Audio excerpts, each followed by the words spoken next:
L'Opel Mokka est un petit 4x4 sympa et au goût du jour. Opel n'est pas un débutant en matière de traction intégrale, voire Frontera, Montray, Antara et autres insignes 4x4. Pour la première fois, Opel s'attaque au segment des petits compacts et ce avec succès puisque plus de 1000 commandes ont été enregistrées en à peine quelques semaines depuis son lancement.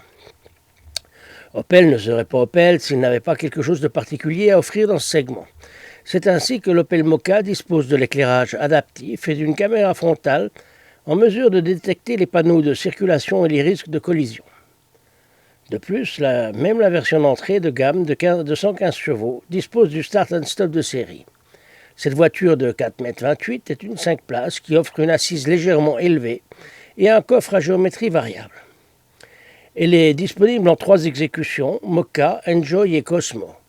De motorisation essence de 1,6 litre de 115 chevaux et 1,4 litre turbo de 140 chevaux, bien entendu équipé du système Start and Stop, ainsi que 3 versions diesel de 1,7 litres de 140 chevaux, parmi lesquelles figure une version EcoFlex. Selon les motorisations, des boîtes mécaniques à 5 ou 6 vitesses ou automatiques à 6 vitesses sont disponibles. Notre voiture de test est équipée d'une motorisation downsizée de 1,4 litres turbo, 140 chevaux et 200 Nm de couple. La finition de type Cosmo offre beaucoup de confort ainsi que nombre d'options telles siège et volant chauffant, siège ergonomique AGR, réglable en tous sens et protégeant le dos avec efficacité, tout en augmentant le confort. Bien entendu, airbag, ESP, assistant de maintien de voie et de démarrage en côte, tout ça fait partie de la dotation. Intérieur. Pas de miracle, la console Opel typique est au rendez-vous. Commandes, boutons, manettes, pour toutes sortes de fonctions et d'usages sont là, bien ordonnancés et logiquement placés.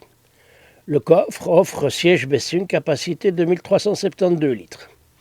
Près d'une vingtaine de petits coins de rangement sont à disposition des passagers pour y ranger différents objets, y compris bouteilles de 1,5 litre dans les portières avant. À l'arrière, les passagers sont condamnés à consommer moins puisque la place à disposition ne leur permettra que de mettre des bouteilles d'1,5 litre. Conduite.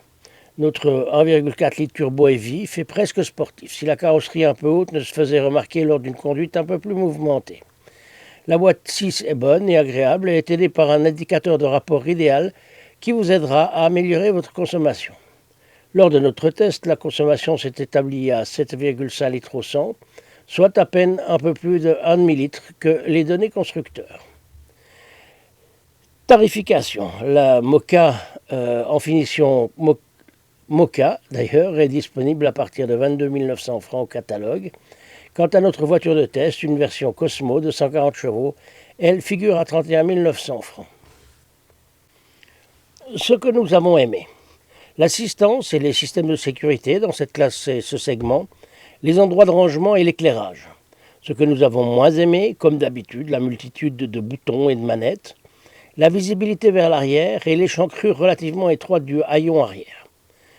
Notre avis. Avec le Mokka, Opel s'impose dans le segment des Nissan Juke et des Skoda Yeti. Un peu fort de café, les options accessoires font de l'Opel Mokka une véritable délicatesse. Beaucoup de place sur peu de volume, idéal pour la ville et la campagne.